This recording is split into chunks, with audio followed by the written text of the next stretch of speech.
இன்றைக்கி ஒரு skin care juice recipe தான் பார்க்க போகிறோம். இந்த ஜூஸை காலையில் எழுந்ததும் வெறும் வயிற்றில் 2 நாள் இல்லைன்னா 3 நாள் நம்ம ரெகுலராக குடிக்கும்போது நம்ம ஸ்கின் ரொம்பவே நல்லாயிருக்கும். நான் இன்றைக்கி 2 கிளாஸ் அளவுக்கு கேரட் ஜூஸ் செய்ய போகிறேன். அதுக்கு 3 கேரட் எடுத்திருக்கேன். கேரட்டை நல்லா வாஷ் பண்ணி சின்ன சின்ன பீசஸாக கட் பண்ணி எடுத்துக்கோங்க. அதுக்கப்புறம் இது கூடவே ஒரு கை அளவுக்கு தேங்காயும் சின்ன சின்ன பீசஸாக கட் பண்ணி எடுத்திருக்கேன். அதை அப்படியே எல்லாத்தையும் மிக்ஸி ஜாரில் சேர்த்துக்கோங்க. இது கூடவே ஒரு சின்ன பீஸ் ஏலக்காவும் சேர்த்துக்கோங்க. ஃபஸ்ட்டு தண்ணி சேர்க்காமல் நல்லா அரைச்சிக்கோங்க. அதுக்கப்புறமா ஒரு கிளாஸ் தண்ணி சேர்த்து நல்லா ஃபைன் பேஸ்ட்டாக அரைச்சி எடுத்துக்கோங்க. இதை ஃபில்ட்ரு பண்ணி எடுத்துக்கோங்க.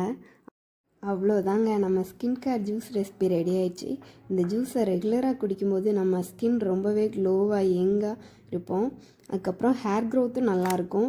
நம்ம கண்ணுக்கும் ரொம்பவே நல்லதுங்க.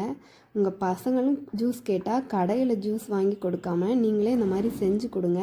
ரொம்பவே குழந்தைங்களுக்கு நல்லது. இந்த ஜூஸ் ரெசிபியை ட்ரை பண்ணிவிட்டு எப்படி இருந்துச்சுன்னு கமெண்டில் சொல்லுங்கள். டாட்டா பாய்.